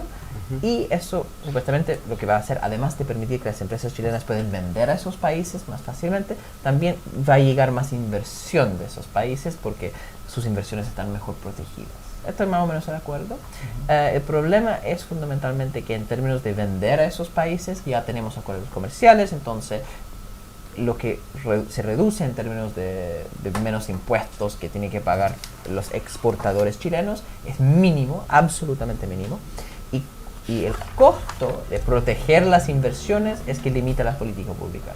Ahora, eso no es algo especial del TPP-11. Yo honestamente yo siempre digo como hay gente que ha empezado a pensar que si firmamos el TPP-11 se va a acabar el mundo. O sea que Chile va a terminar como una pesadilla neoliberal. Y yo como el de la Chile es una pesadilla neoliberal. Entonces, ¿por qué piensa que va a cambiar las cosas? No, el TPP-11 es más bien la última cadena, último eslabón en la larga cadena de esos tratados que empezaron a firmar los gobiernos de la concertación en los años 90 que tienen eso de protección de inversiones. De hecho, los primeros fueron con Noruega y España, que dan empresas domiciliadas en esos países la posibilidad de demandar Chile en caso de que una política chilena, no sé, de salud pública Puede o perjudicar de medio ambiente, por ejemplo, queremos cerrar las termoeléctricas, pero eso perjudica mi inversión, yo demando a Chile, Chile tiene que indemnizar a la empresa por el cierre de la termoeléctrica, por ejemplo. Entonces, todas estas políticas desde los 90 están bloqueando la posibilidad de que el Estado actúe en términos sociales y también en términos de desarrollo, empujando empresas a hacer distintas cosas productivas, porque no se permite según las reglas de todos estos acuerdos. Como siempre me decían los pro TPP-11, pero un momento, que el problema acá en Chile es que nadie quiere hacer esas políticas. Entonces yo decía, un momento, si yo estoy con una camisa de fuerza acá, no puedo moverme, estoy atrapado. Pero si yo logro sacarme la camisa de fuerza, puedo caminar a la puerta y me voy a dar cuenta que la puerta está cerrada con llave. ¿Ya? La Constitución de Chile es como la camisa de fuerza. Todos esos tratados, incluyendo el TPP-11, son como la puerta cerrada con llave. No ha sido un problema para Chile, porque Chile no hace esas políticas públicas que son potencialmente un problema para las empresas. Todavía no lo hace. Todavía no lo hace. Ahora, si uno saca... Ya, claro. Si logramos sacar la Constitución como camisa de fuerza, y después si nosotros queremos cambiar las pensiones, Tenemos el TPP-11. tenemos... No. No, Lo no, más tocar. probable es que no se va a firmar el TPP-11. Tenemos el acuerdo de libre comercio con Estados Unidos que protege las inversiones. Ya estamos dentro.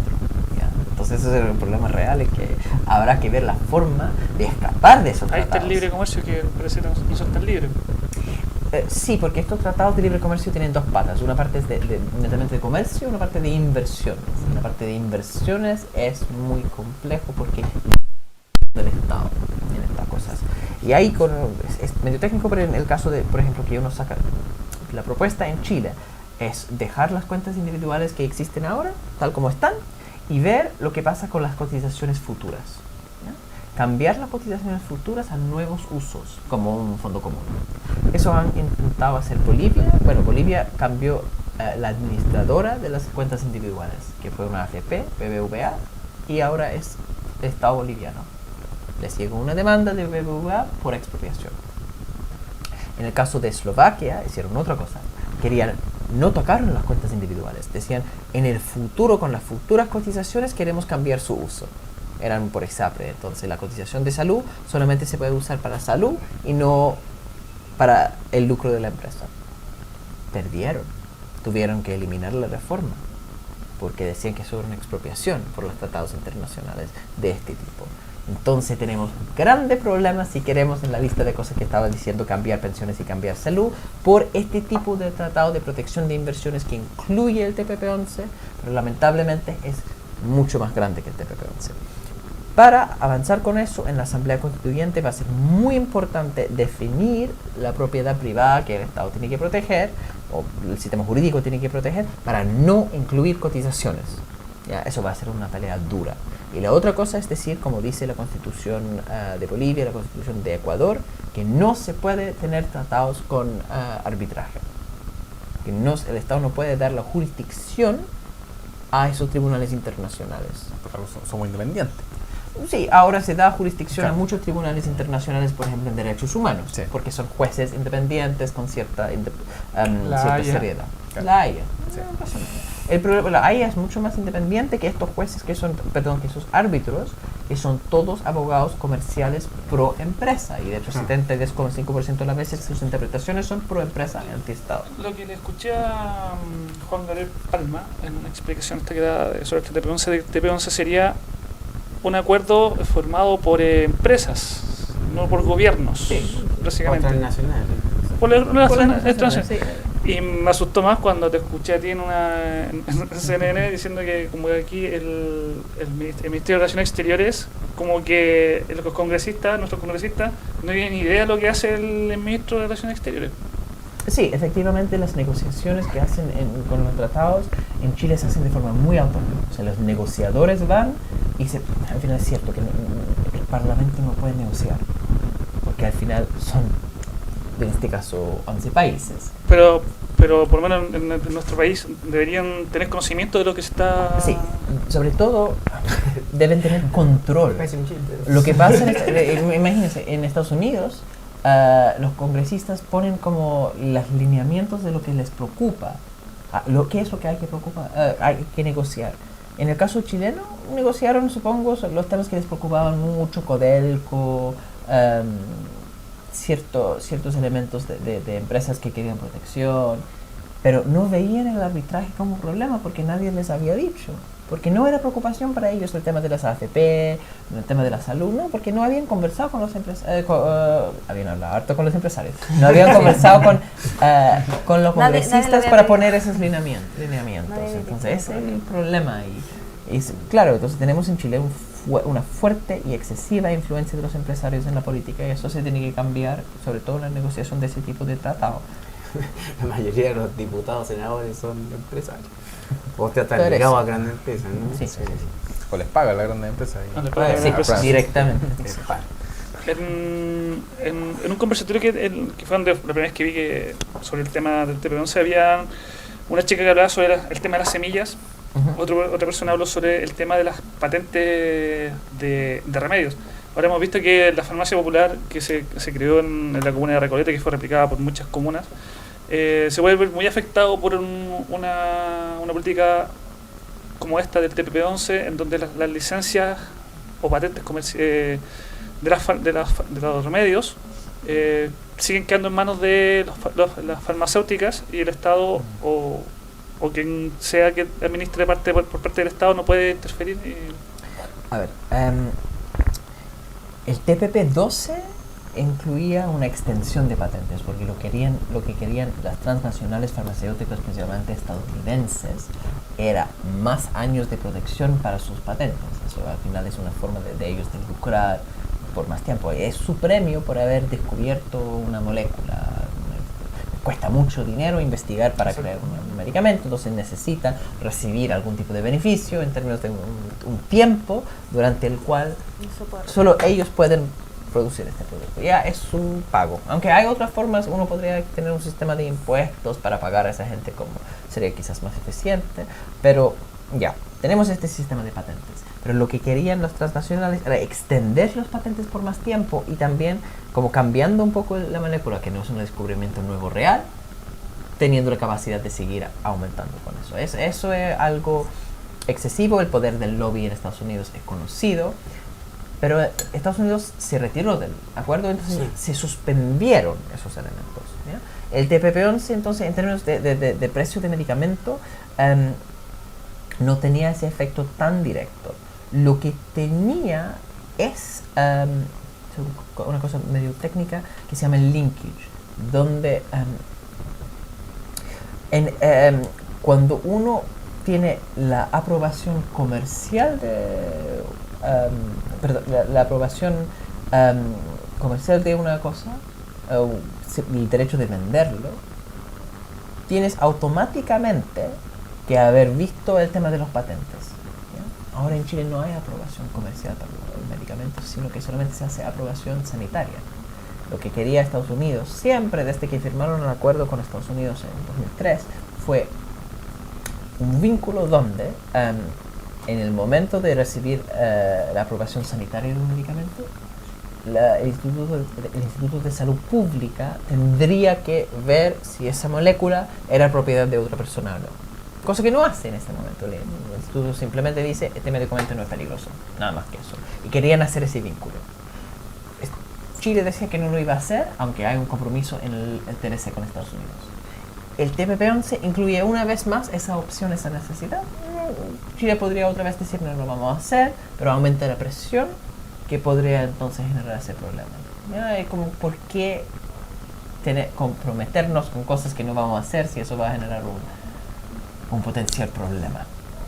¿Ya? Pero yo siempre enfatizo como el problema, estoy súper feliz que el TPP-11 haya llegado a ser una preocupación de tanta gente. Qué bueno que esté en todas las consignas. Yo sí he visto muchas gente que dice no más. Me sorprende porque un tema no es como agua, devolvernos el agua es como súper obvio lo que es.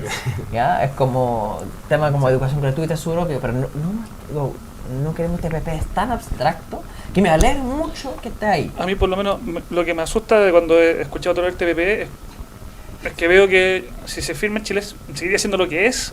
Sí. Y sería mucho más difícil poder avanzar en desarrollo. No, ni siquiera eso es cierto. ¿No? No, porque Chile es lo que es y es súper difícil en este momento cambiar. Sí, no, pero por ejemplo con el tema de estamos muy mal. De las ganancias que se verían afectadas si es que el Estado hace una empresa estatal que afecte inversión extranjera, que pasaría a otro tribunal y que seríamos castigados, o sea, estaríamos pagando más de lo que... Sí.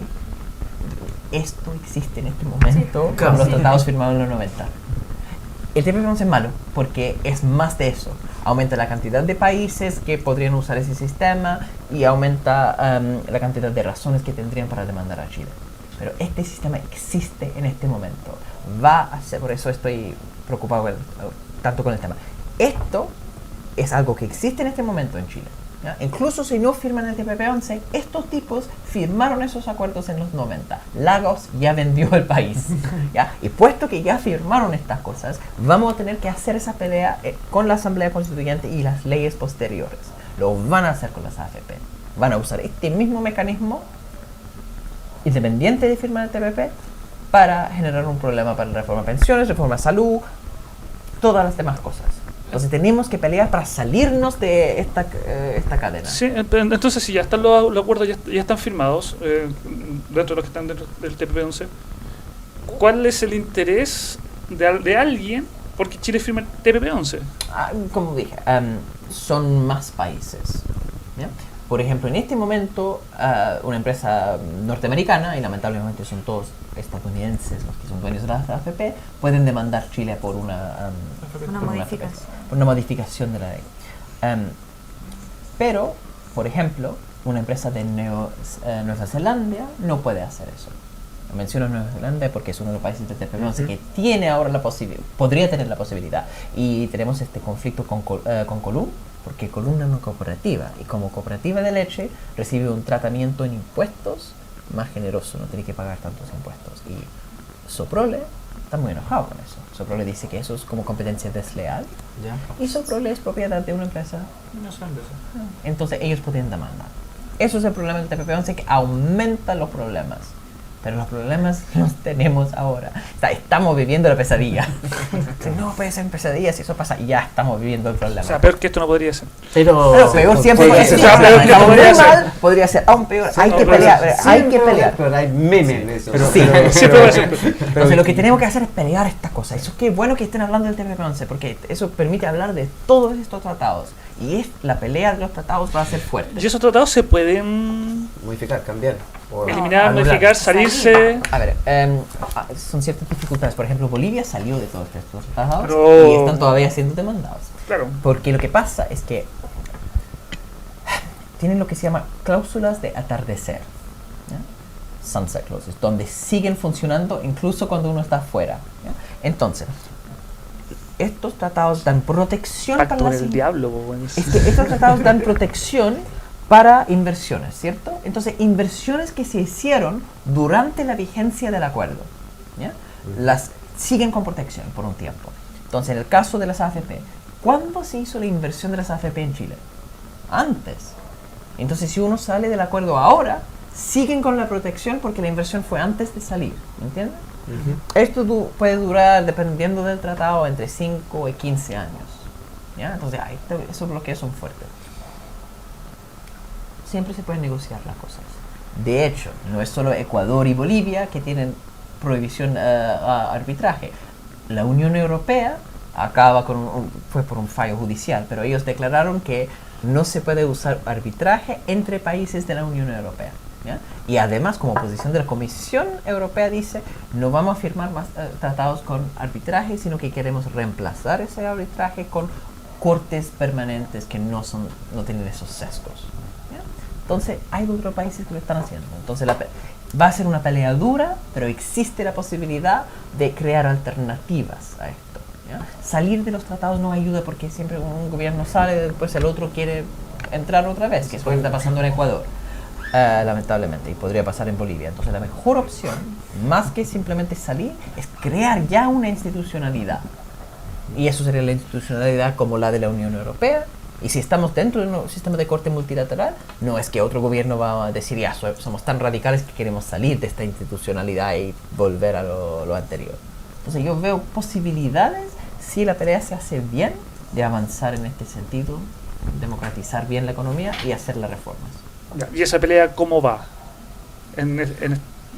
¿Cuándo empezaste tú a ver esto como pelea como tal hasta hoy día? ¿Cuánto tiempo ha pasado?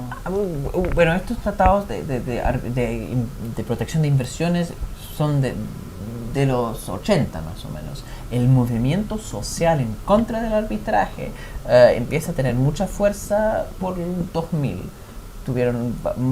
Por 2000 es cuando las protestas en contra del FMI, en contra de esos programas de ajuste estructural, tomaron mucha fuerza en Europa, en Estados Unidos, empezaron todas las protestas grandes contra los encuentros de la Organización Mundial de Salud y el Fondo Monetario Internacional, y fue cuático. En Genoa, en Italia, mataron a un manifestante, Carlo Giuliani, como es muy importante en un momento. Entonces, desde los finales de los 90, 2000, empezó esa fuerza. De hecho, en Australia, el último gobierno laborista tuvo una declaración en contra de arbitraje. El gobierno neozelandés también tiene eso. Entonces, el movimiento social data de los 2000 y es súper fuerte ahora. Y por eso se está cambiando estas cosas. En Chile estamos recién empezando con la Asamblea Constituyente. Ya vamos a ver cómo la pelea existe en el mundo. ¿Cómo nos va en Chile? Estamos recién empezando, hay que ver. Y acá tenemos... Bueno, tenemos un Congreso que es capaz de votar 100%. Entonces no sé lo que son capaces de... La votaron hace poco, ¿no? Hace semanas que congelaron más o menos, que no estaba muerto, pero habían congelado la votación del TPP. Ah, eso dijo Guillermo en la tele. Sí, por supuesto, después de haber sido un gran activista a favor del TPP, ahora dice, me di cuenta que eso no era tan bueno. Ojo, que ese tipo no es confiable, ya dijo eso y después cambió de posición. Entonces lo que me parece preocupante es la falta de... porque pueden tirar el TPP en cualquier momento. Entonces, tiene que firmar un documento que dice nosotros nos comprometemos con no firmar en el futuro. ojalá que lo hagan, pero esto sí, aunque esos documentos, de verdad. Sí, aunque el caso del TPP, como es más fácil denunciar el TPP, es salir de la cosa más rápidamente. Los otros van a ser que la pelea es dura, es larga, hay que explicar a toda esa manga de personas en la clase política que límite para la democracia chilena y se tiene que empezar a renegociar. ¿Ya? No es una cosa que se puede simplemente decir, no, quizás son buenos, sino vamos a buscar un punto medio. Acá hay que renegociar los tratados que tienen el arbitraje. Y esa pelea, si son del lado supuestamente antineoliberal, tienen que empezar a pensar cómo lo van a hacer. Sí, o sea, se nos viene uno está recién comenzando esta parece. Exactamente, está recién empezando. Ahora, nueva constitución, yo tengo buena esperanza que va a salir algo medianamente decente. Chile cambió, ¿no? Eso es, Sí. Chile cambió. Bueno, yo conversaba ayer con una amiga que no es que Chile haya cambiado, que las personas cambiamos. O al menos un porcentaje de las personas estamos cambiando. Hay gente que no quiere que Chile cambie. Sí. Los chilenos cambiaron el tema como salió antes, Sí. porque están más preocupados de temas políticos y económicos que antes. O sea, se acabó la farándula, por ejemplo, en televisión y entraron estos Pero temas. Yo creo que momentáneo. los chilenos igual siempre estuvieron ahí, pero estaban todos separados, como todos súper individuales, lo conversaban quizá en su casa, tomando la chela con un amigo. Llegó esta cosa y ahora ¡pum!, se conectaron un montón de gente de barrio, ¿cachai? La misma Plaza Italia, Plaza de Dignidad. Y se empezaron a conversar todos y se dieron cuenta mucho que estaban todos que en la misma. Todos tenían los mismos problemas. Claro, y empezaron a decir, hagámosla, y empezamos a trabajar en eso. Y yo creo que eso se está viendo. A mí me llamaba, he conversado con mucha gente y nos llama la atención que hemos visto más gente en las plazas conversando, niños jugando en las plazas que antes jugaban más PlayStation, estaban todos encerrados, y se ha visto una vida mucho más comunitaria. Y también hay gente que anda más violenta, pero también hay gente que está con mucho tratando de Eso es ayudar al parte de la prójimo. comunidad. Claro. La violencia no está necesariamente en conflicto con eso. O sea, al final hay mucha tensión y mucha rabia escondida que salen altísimas tasas de suicidio. Claro. Entonces, si la gente se enoja como más abiertamente, no lo ve tan terrible. Es interesante que Chile sí, después de la dictadura sobre todo, empezó a tener altos niveles de desconfianza y además se dañó mucho el tejido social y yo creo que se está reconstruyendo de cierta forma el tejido social. Yo he visto encuestas que dicen que un 70 y tantos no solo apoyaban la Asamblea Constituyente, habían conversado con su familia o con sus amigos de forma, dijeron, siempre o casi siempre en estos días acerca del tema constitucional. La gente está conversando de esto. Eso ya como de temas públicos y de sobremesa, eso es... Respecto a que se está conversando, de repente como para desmitificar o hacer la diferencia con los comentarios sobre todo de la gente de Venezuela que llegó acá a Chile, de que haya Asamblea Constituyente y lo asocian al tiro a algo malo. Sí, se asustan mucho. Se asustan mucho con esa palabra, Asamblea Constituyente, con la Asamblea Constituyente que se está proponiendo acá en Chile. Okay. ¿Qué se puede decir ahí? Como Primero hay que diferenciar entender varias cosas del contenido. Viví en Venezuela 2 años. El Caribe tiene una cultura... Esta gente no es una muestra como aleatoria. ¿Quiénes son las personas que llegan a Chile? ¿Y qué están haciendo acá? ¿Ya? Son los que no fueron a Miami, son personas que tienen gran responsabilidad por la situación del país, por su flojera, por su falta de interés en la protección. ¿Ellos en algún momento intentaron mejorar el país? No. Ellos hicieron guarimba, violentos, pagados por Estados Unidos para tratar de matar a gente. Eso siento. Chile ocupó una política de aceptar muchos inmigrantes venezolanos que son parte de una cultura golpista, que no tienen respeto mínimo de los derechos humanos, ¿ya? Y mucho de su análisis de lo que pasa en el mundo viene de su propia ignorancia y su propia codicia.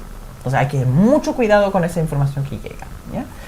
Ahora, es cierto que la Asamblea Constituyente en Venezuela no fue exactamente exitosa, para decirlo menos, pero es interesante preguntar, ¿pero por qué?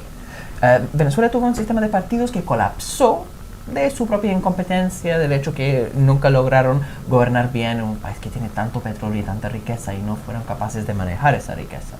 ¿ya? Es un problema de ellos, los mismos venezolanos pero que por están acá acá, andamos... de la élite política acá, de Acción Democrática, de COPEI, que es la democracia cristiana, son los que tienen gran Por acá responsabilidad por el andamos desastre. similares, que no sabemos administrar nuestros recursos. Sí, pero hay nivel de grado. No, Venezuela no tenía mucha más riqueza porque petróleo vale más que cobre y lo manejaron mucho peor. Entonces hay un problema ahí de irresponsabilidad de mucha de esa gente que al final, ellos, ¿qué hicieron para mejorar el país? ¿Dónde trabajaban antes? Hay que preguntar, el país no terminó así mal por coincidencia, es porque de gente que es en general de la oposición venezolana tiene culpa por la situación. Ellos primero porque los que gobernaron antes de Chávez destruyeron el país. Es el primer punto súper importante que ellos no reconocen. ¿Ya? Segundo punto, cuando llegó el momento de la Asamblea Constituyente en Venezuela, ¿qué hicieron? No, que eso es fraude. Inventaron.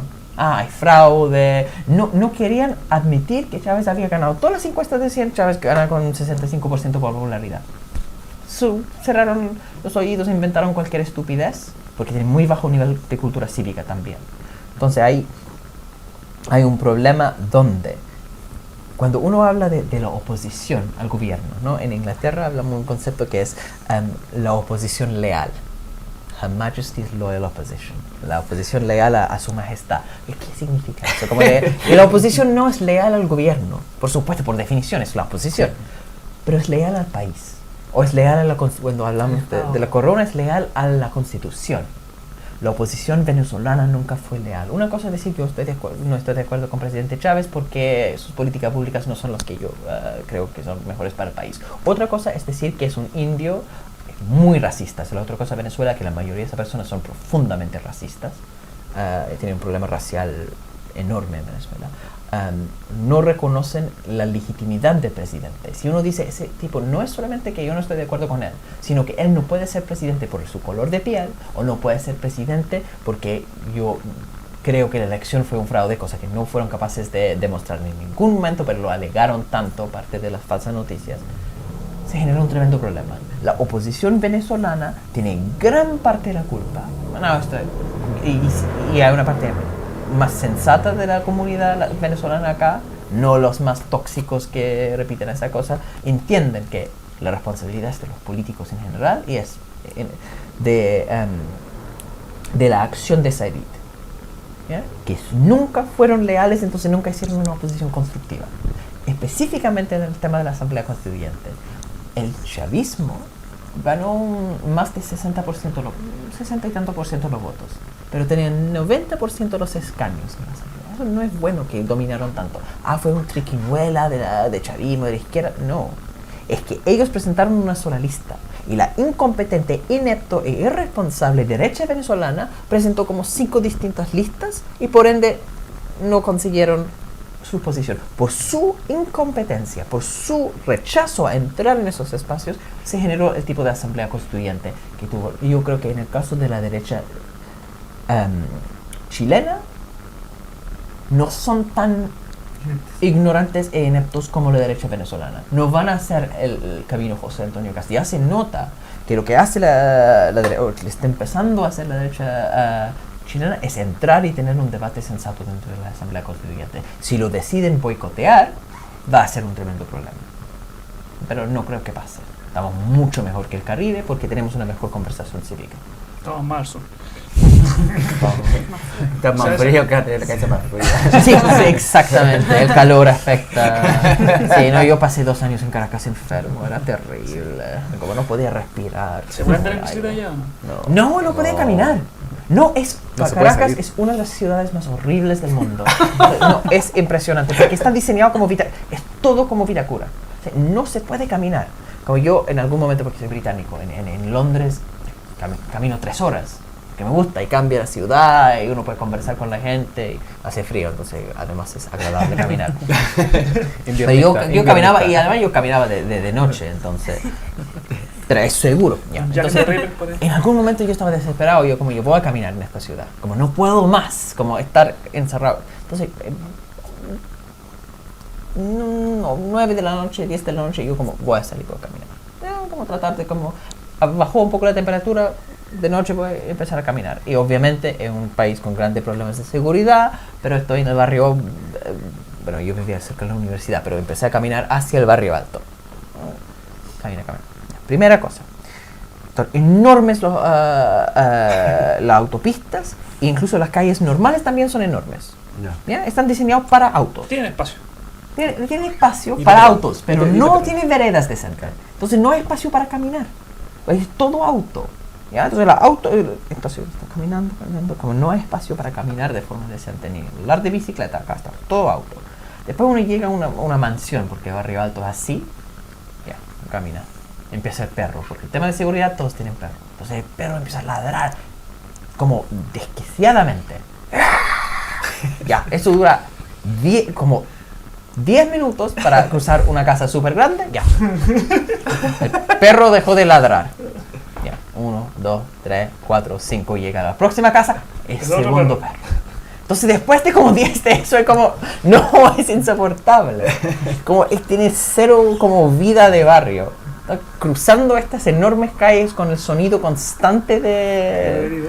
Y además como hace un calor infernal en general. Entonces yo en ese momento estaba caminando por la autopista, llegó uno de esos pájaros enormes que tienen los macos, y el pájaro bajó una pluma. Entonces fue como que saqué la pluma y estaba negra, con carbón, Hollín, no sé. con hollín. Entonces digo, ya, entre los perros, las plumas así, no, esto es invivible. No fue una buena experiencia para ti. Entonces, las ciudades deben ser caminables, se puede sacar la bicicleta. ¿De qué parte de Inglaterra eres tú? Yo soy londinense. Londinense. ¿Y qué diferencia hay urbanísticamente en el uso de la bicicleta allá en Londres con la experiencia que ves acá en Santiago? Ya. Boris Johnson anda en bicicleta. Técnicamente, es que hay reglas. Entonces, técnicamente acá, yo pues... ¿Están grabando? Técnicamente... la bicicleta. No es por eso. Es que técnicamente uno puede como andar en la vereda acá. Hasta los... Se puede, Hasta cierta ¿no? edad. Pero, Hasta los 14 años. Legalmente no, pero nadie va... O sea, los yo pacos en mi no, experiencia, claro. a mí nadie me ha dicho nada. Por eso estaba preguntando si me estaba grabando. Sí. Pero ya, Sí, pero no hay claro, pero ciclovía. En pero Inglaterra, dejando al lado el es serio. tema legal, En Inglaterra no, si uno anda en la vereda se van a enojar. Pero existe... ¿Quién se enoja? La gente. No, la policía. Ah, No, ahí hay multa y control. No, pero existen ciclovías y es completamente integrado el uso de la bicicleta con el tráfico. No, hay gente que anda y hay reglas Yo muy... he visto como, no sé si son ciclobandas que van por el mismo carril de las micros. Sí. Los buses ahí en Todo está vídeos. ordenado en ese sentido. Entonces, la bicicleta es un medio de transporte como parte del sistema. Súper Entonces, uno validado. tiene que usarlo como de manera responsable. No es tanto acá como voy a andar en la vereda así. Es como lo que se escribe, es súper validado la bicicleta como medio de transporte, porque acá culturalmente la bicicleta parte De siendo paseo. un juguete. Sí. De hecho, todavía sigue siendo el regalo más regalado para la Navidad, el juguete más regalado para la Navidad.